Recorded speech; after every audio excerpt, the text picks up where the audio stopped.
15/7/2026 ஆனி மாதம் 31ஆம் தேதி முதல் 30/11/2026 கார்த்திகை மாதம் 14ஆம் தேதி வரை.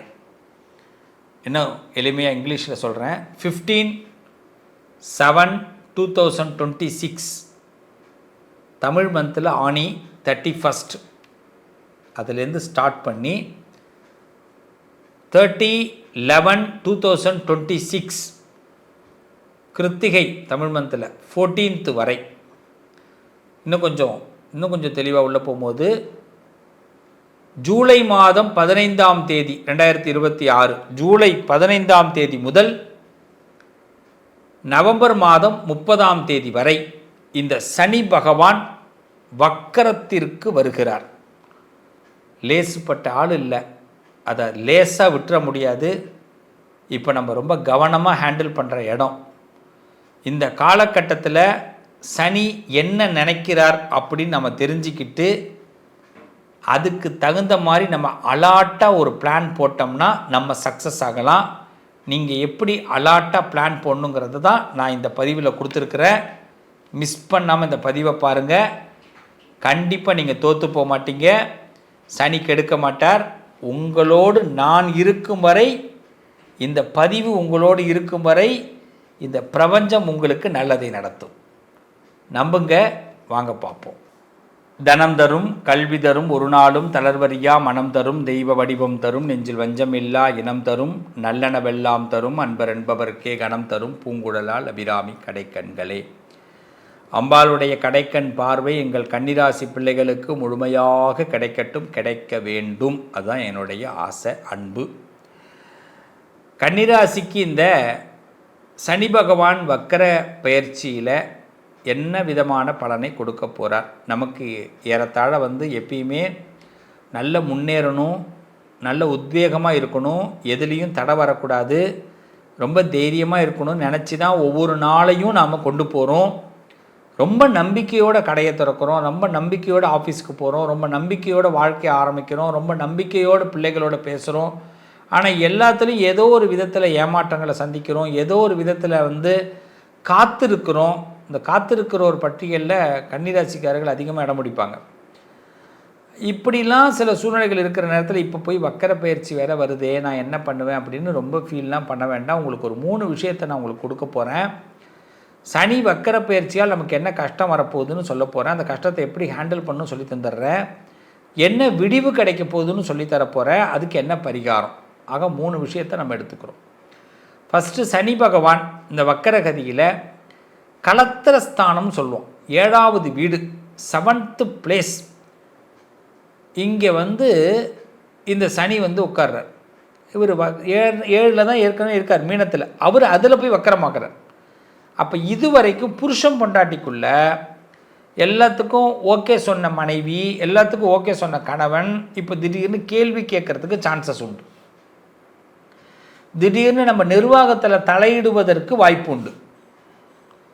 திடீர்னு நம்மளை சந்தேகப்படுவதற்கு வாய்ப்பு உண்டு. நல்லா தெரிஞ்சுக்கணும். கன்னிராசிக்காரவங்க புருஷன் பொண்டாட்டிக்குள்ள இந்த ப்ராப்ளம் ஸ்டார்ட் ஆகலாம். ஒரு 138 டேஸ் மேக்சிமம் உண்மையை பயன்படுத்துங்க. உண்மை வேண்டும். 138 நாள் உண்மை தான் ரொம்ப நம்மளை பாதுகாக்கும். அதுக்கு இந்த பயம் இல்லாமல் உண்மையை கொண்டு போங்க. மறைக்கிறதுக்கு எதுவுமே முயற்சி பண்ணாதீங்க. ஹஸ்பண்ட் ஒய்ஃபுக்குள்ளே இதை ரொம்ப தெளிவாக எடுத்துங்க. அடுத்தது, தேவையற்ற விவாதங்கள் பிள்ளைகளுக்கும் உங்களுக்கும், ஆஃபீஸில் உள்ள அதிகாரிகளுக்கும் உங்களுக்கும், புருஷன் பொண்டாட்டிக்குள்ள இந்த கருத்து வேறுபாடுகள் ஏற்படுறதுக்கும், சில உறவுகள் இதை தூண்டி விட்டு இதை நமக்கு சிரமப்படுத்துவதற்கும் வாய்ப்புண்டு. மனக்கசப்புகளை ஏற்படுத்துவாங்கன்னு சொல்லுவாங்க. சார் எனக்கு பிடிக்கவே இல்லை சார், என்னத்துக்கு சம்பாதிக்கிறேனே தெரியல, நம்ம என்ன பேசினாலும் காதிலே வாங்க மாட்டேங்கிறாங்க, இவங்க பேசுகிறது தான் எவ்வளோ கஷ்டப்படுறோம் சார் அப்படின்னு ஆண்கள் ஒரு பக்கம். பெண்கள் என்ன பண்ணுவாங்க, குடும்பத்துக்காக உழைக்கிறேன் சார், எல்லாத்தையும் விட்டுட்டு நான் வேலை பார்த்து நான் கஷ்டப்பட்டு எல்லாத்தையும் இந்த பிள்ளைகளெல்லாம் மேய்ச்சிக்கிட்டு, ஆனால் என் வீட்டுக்காருக்கு புரியவே இல்லை சார், அவர் அகலக்கால் வச்சுக்கினே இருக்கார், நானும் எவ்வளோ விட்டு மாறுவாருன்னு பார்க்குறேன், ஒன்றும் மாற மாட்டேங்கிறார் சார் அப்படின்னு இப்படி ஒரு ஒரு கருத்து வேறுபாடு. இதில் வந்து சொந்தக்காரன் யாராவது வந்துட்டு போனான்னா அவன் திடீர்னு ஒரு கொளுத்தி போட்டு போவான். அந்த நேரத்தில் எதையாவது பெரிய அளவில் டக்குன்னு ஒரு கொளுத்தி போட்டு போவான். நம்ம அது நடக்குதா இல்லையான்னு தெரியாது, நடந்துதா என்னன்னு தெரியாது. நம்ம மனசு அதுக்கு மேலே நம்ம ஏற்கனவே சில விஷயத்தை இந்த நாட்டாம படத்தில் பார்த்திங்கன்னா சரத்குமார், பெரிய சரத்குமார் சின்ன சரத்குமாருக்கு தீர்ப்பு வழங்கிடுவார். அது எல்லாமே பொய். ஆனால் அந்த ஆள் தீர்ப்பு வழங்கியிருப்பார். அவர் எல்லாம் காதில் கேட்ட செய்தியை வச்சுக்கிட்டு தீர்ப்பு வழங்கியிருப்பார். இப்போ அது மாதிரி கன்னிராசிக்காரங்க நீங்கள் கேட்டதை நினச்சிக்கிட்டு எதையாவது கெட்டதை யோசிக்கக்கூடாது. ரொம்ப தெளிவாக தெரிஞ்சுங்க. அதனால் இந்த நேரம் தான் ரொம்ப யோசிக்கணும். இது இந்த வக்கரத்திலே இருக்கிறதுனால 138 டேஸ். சரிங்க, இந்த இடத்துல நம்ம நல்லது நடக்க என்னங்க செய்யும் அப்படின்னா, கண்டிப்பாக நிதர்சனமான உண்மை, இந்த 138 நாளில் உங்களுக்கு புதிய தொழில் கையெழுத்துகள், கண்டிப்பாக ஒப்பந்தங்கள் கையெழுத்தாகும். பணப்பிரச்சனைகள் தீரும், வருமான உயர்வுகள் ஏற்படும், பிஸ்னஸ் சம்பந்தமான விஷயங்கள் கையொப்பமாகும், புதிய வேலைகள் கிடைக்கும், வேலையில் ஒரு முன்னேற்றம், வேலை உங்களுக்கு ப்ரமோஷன், புதிய கையெழுத்து ஒப்பந்தம். உங்களை தவறாக புரிஞ்சுக்கிட்டவங்க உங்கள்கிட்ட மன்னிப்பு கேட்பாங்க. அதாவது தங்களுடைய தவறை உணர்ந்து மீண்டும் உங்களோடு இணைவார்கள். என்ன சார் முதல்ல எப்படி சொன்னீங்க, அடுத்து எப்படி சொல்கிறீங்கிறீங்களா? எஸ், இதுதான். அப்போ அது ஆரம்பத்தில் அப்படி இருந்தால் பிறகு புரியும் போது இது மாறிடுது. ஸோ இப்போ இந்த விடிவு காலம்ங்கிறது அதுக்கு தான் நான் என்ன சொல்லிட்டேன்னா, இந்த இடத்துல பெருசாக்கக்கூடாது ஒரு விஷயத்தை, ஓப்பனாக இருக்கணும். இந்த நேரம் ஓப்பன் ஹார்ட்டு. இந்த சின்ன விஷயத்தை மறைச்சா என்ன சார் அப்படிலாம் நினைக்கக்கூடாது. எதையுமே மறைக்கக்கூடாது. ஒரு விஷயம் மறைக்கிறதுனால எவ்வளோ பிரச்சனை, ஒரு விஷயம் மறைக்கிறதுனால எவ்வளோ பிரச்சனை. ஏன் மறைப்பானே, ஏன் நிம்மதி இல்லாமல் இருப்பானே, எல்லாம் ஓப்பனாக வச்சுப்போம். கண்டிப்பாக புதிய தொழில் அமைப்பு உண்டு, வருமான உயர்வு உண்டு. உங்கள் ஆஃபீஸில் நீங்கள் என்ன ஒர்க் பண்ணுறீங்களோ, என்ன நீங்கள் வேலை பார்க்குறீங்களோ, என்ன பிஸ்னஸ் பண்ணுறீங்களோ அதை கண்டிப்பாக மாற்றி அமைப்பீங்க. இங்கே இருக்கிற கல்லாப்பட்டி அங்கே தூக்கி வைப்பீங்க, இங்கே இருக்கிற டேபிள் தூக்கி அங்கே மாற்றுவீங்க, ஏதோ ஒன்று பண்ணுவீங்க. ஏதோ ஒரு 2 ஸ்டாஃபை சேர்ப்பீங்க, 2 ஸ்டாஃபை எடுப்பீங்க. பிஸ்னஸோட ஸ்டேட்டஸ் மாறும், நம்பலாம். உங்களை தவறாக புரிஞ்சுக்கிட்டவங்க நிச்சயமாக உணர்ந்து உங்கள்கிட்ட திரும்பி சேருவாங்க. கன்னிராசிக்காரர்களுக்கு அற்புதமான நேரம். உங்களுடைய தரம் உயரப்போகுது, கரம் உயரப்போகுது. நீங்கள் அரசியலாக இருக்கட்டும், ஆன்மீகமாக இருக்கட்டும், பெரிய மனுஷன், நீங்கள் பெரிய தன்மையோடு நடக்கிறதுக்கு போகிறீங்க. உங்களை பாராட்டுவாங்க. உங்களுக்கு டவுன் டைம் இல்லை, அது நல்லா தெரிஞ்சுங்க. கருத்து வேறுபாடுகளை களையிறதுக்கு நாம் இப்போ பேசாமல் இருக்கோம். நம்ம ஸ்பீச் இப்போ ரொம்ப முக்கியம். பேசாமல் இருக்கிறதுல தான் எல்லோரும் வந்து காலில் விட போகிறோம். இதை மட்டும் நம்பிடுங்க. பரிகாரம் என்னென்னா, சனிக்கிழமை எதுவுமே மறந்துடாதீங்க. சனிக்கிழமை அன்றைக்கி கொஞ்சோண்டு எள்ளு, கொஞ்சம் சாதம், அதில் வந்து சாதத்தில் பச்சரிசி சாதத்தில் கொஞ்சம் எள்ளை வச்சு நல்லா கலந்து காக்காய்க்கு சாதம் வைங்க. வழக்கமாக வச்சிங்க. சனிக்கிழமை காக்காய்க்கு சாதம் வைங்க. காக்காய்க்கு சாதம் வச்சுட்டு முன்னோர்களை வணங்கிங்க. சனிக்கிழமை காக்காய்க்கு சாதம் வைக்கணும். சார் எங்கள் ஊரில் காக்காவே இல்லைங்க, நாங்கள் என்ன பண்ணலாம்? ஐடியா வரும்ல, எல்லாருக்கும் ஒரு இது இருக்கும். ஒன்றுமே இல்லை, ரொம்ப சிம்பிள். எள்ளும் சாதத்தையும் கலந்து நீங்கள் ஏதாவது ஒரு சாப்பிட்ற இடத்துல நீங்கள் வீட்டு மாடியில் வச்சுருங்க. நம்மளுடைய கடமை. அது வந்து இதாகிடும், உங்களுக்கு ஆவியாக போயிடும், பிரச்சனையே கிடையாது. அடுத்தது கண்டிப்பாக நீங்கள் செய்ய வேண்டியது, கன்னிராசிக்காரவங்க விநாயகரை வழிபாடு பண்ணுங்கள். பிள்ளையாரை கும்பிட்டுட்டு ஆரம்பிங்க. அதுவும் முக்கியமாக சனிக்கிழமைக்கு பிள்ளையார்ட்ட போய் சரண்டர் ஆகிடுங்க. எல்லோரும் உங்கள் காலில் விட போகிறாங்க. நீங்கள் நல்லா வரப்போகிறீங்க. இந்த சனி வக்கர பயிற்சியில் உங்களுக்கு ஒரு திருப்பம் கண்டிப்பாக உண்டு, நல்லது நடக்கும். உறவுகளே, என் நண்பர்களே, இந்த சனி வக்கர பயிற்சியை பற்றி இப்போ பார்த்துருக்குறோம். இந்த வக்கர பயிற்சி காலகட்டத்தில் நாம் சில விஷயங்களை ரொம்ப தெரிஞ்சுக்கிறோம். வக்கர பயிற்சி அப்படின்னு சொல்லும்போது பயந்துட வேண்டாம். இந்த சாஸ்திரங்கள், இந்த கிரக நிலைகள் பார்த்திங்கன்னா, ஒரு கிரகம் வந்து ரிவர்ஸில், அதாவது பின்னோக்கி போவது போல் ஒரு தோற்றம், இதுதான் வக்கர பயிற்சின்னு பேர்.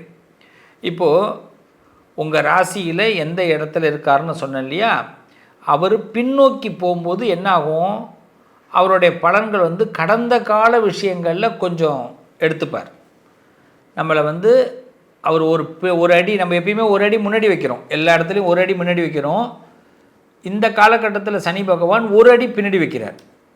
இந்த பின்னாடி வைக்கும்போது என்ன ஆகும்னா நம்மளை அவேர்னஸ் படுத்துகிறார். வேறு ஒன்றும் பயம்லாம் இதில் கிடையாது. நம்மளை எப்பயுமே வாழ்க்கை ரொம்ப ஸ்மூத்தாக போகுது அப்படின்னா நமக்கு ஒரு பயம் வராது. இப்போ அவர் நம்மளை ஒரு பயமுறுத்தி பார்ப்பார். இதில் உங்கள் ராசி கட்டத்தில் சனி நல்லா இருக்காருன்னு வச்சுங்களேன், அதுவே பலமாக்கி காட்டுவார். சனி உங்கள் ராசி கட்டத்தில் சாதகமாக இல்லைன்னா உங்களை பயமுறுத்தி காட்டுவார். அதே பலமாக இருந்தாருன்னா உங்களுடைய பலத்தை அதிகப்படுத்தி காட்டுவார். அவர் நல்லா இருக்காருன்னா பலத்தை அதிகப்படுத்தி காட்டுவார்.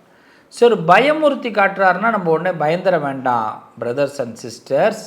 இப்போ நம்மளுடைய நோக்கம் என்னென்னா, இந்த சனி ரொம்ப மெதுவாக போகக்கூடிய ஒரு பிளானட், ரொம்ப ஸ்லோ பிளானட்டு. ஸோ அதனால் இந்த வக்கரகதியில் வரும்பொழுது இவருக்கு இந்த நேரத்தில் ரொம்ப வேகமாக செயல்படுவார். இப்போ நல்லா புரிஞ்சுக்கிங்க, அவர் ரொம்ப ஸ்லோவாக போகிறவர். அவர் வக்கரமாகிறார். இந்த ஒரு 138 டேஸ் 138 138 நாட்கள் 138 டேஸ் வந்து பார்த்திங்கன்னா ரொம்ப ஃபாஸ்ட்டாக அவர் வந்து ரொம்ப கொஞ்சம் கோவம்னு சொல்லலாம், இன்னும் கொஞ்சம் ஸ்பீடுன்னு சொல்லலாம். அது மாதிரி இந்த கிரகம் வந்து கொஞ்சம் வேகமாக செயல்படுறதுனால ஏறத்தாழ பார்த்திங்கன்னா எல்லா ராசிக்காரர்களுக்கும் அந்த ராசி கட்டத்தில் சனியை வைத்து தான் இப்போ நம்ம கால்குலேட் பண்ணிக்கணும். அந்த சனி உங்களுக்கு எந்த அளவுக்கு நல்லா இருக்காருன்னு பாருங்கள். அப்போ கடந்த காலத்தில் நம்ம ஏதாவது தவறுகள் பண்ணியிருந்தால் அது கர்மாவாக மாறும். அது நல்ல கர்மா கெட்ட கர்மா, இந்த 2 விஷயத்தில் தான். இப்போ நல்லதாக இருந்தால் நல்ல முடிவுகளை உடனடியாக எடுத்து கொடுத்துருவார். கொஞ்சம் ஏதோ நம்ம சொதப்பி இருக்கிறோங்க லைஃப்பில், நான் சில விஷயத்த மறைச்சிட்டேங்க, சில விஷயத்த நான் சொல்ல முடியாமல் தவிர்த்துட்டேங்க அப்படிலாம் நம்ம சொல்லும்போது அது கொஞ்சம் நமக்கு விசாரணையை பண்ணதுக்கு அவர் சான்சஸ் கொடுக்குறாருங்க. இதுதான். அப்போ இந்த வக்கர பயிற்சியில் நம்ம செய்ய வேண்டிய ஒரு பரிகாரம் என்னென்னா, உங்களுடைய ஜாதகத்தில் இப்போ தசாபுத்தி எப்படி நடக்குதுன்னு ஒரு தடவை செக் பண்ணிக்கிட்டு இப்போ இந்த 138 நாளை பலம் பொருந்திய நாளாக நம்ம மாற்றிக்கணும். இதுதான் நீங்கள் தெளிவுபடுத்திக்கணும். பயப்படுற நாளாக மாற்றிடாதீங்க, வேண்டாம். ரொம்ப துல்லியமாக சொல்கிறேன். பலம் நம்மளால் முடியும், நம்மளால் எந்த விதத்துலையும் தோல்வி அடைய மாட்டோம். இதுக்கு தான் முன்னெச்சரிக்கையாக இந்த பதிவு உங்களுக்கு கிடைக்குது. இந்த பதிவை மிஸ் பண்ண வேண்டாம். கண்டிப்பாக நல்லா இருப்பீங்க. சனி பகவான் உங்களுக்கு ஒரு பெரிய பலத்தை கொடுக்க போகிறார். நல்லது நடக்கும். உங்களுடைய ராசி கட்டத்தை ஒரு தடவை செக் பண்ணிக்கோங்க, தசாபுத்தியை செக் பண்ணிக்கோங்க. கன்ஃபார்மாக உங்கள் லைஃப்பில் நீங்கள் இப்போ என்ன தீம், நான் ரொம்ப ஆசைப்பட்டு வச்சுருக்கேன் சார், இது எதுவும் நடக்காதா, இப்படி ஆகிடுமா, நோ. இப்போ இது தெரிஞ்சதே உங்களுக்கு அதில் என்ன சூதகமாக உள்ளே போகலாங்கிறத பற்றி ஐடியா கொடுக்கறதுக்கு தான். அப்போ கடவுள் உங்களுக்கு ஒரு ஐடியா கொடுக்குறார். ஐடியாவை நிச்சயமாக நீங்கள் பயன்படுத்துங்க, நல்லது நடக்கும். உங்கள் அதிர்ஷ்டத்திற்கான தீர்வு: கல்வி, பதவி, யோகம், தொழில் வளர்ச்சி பெருக, ஜாதகம், வாஸ்து, திருமண பொருத்தம் பார்க்கவும், பிரசன்னம் கேட்கவும். Positive lion doctor Sivasri Manikanda Sivam. தொடர்பு கொள்ள வேண்டிய வாட்ஸ்அப் எண் 7904137178.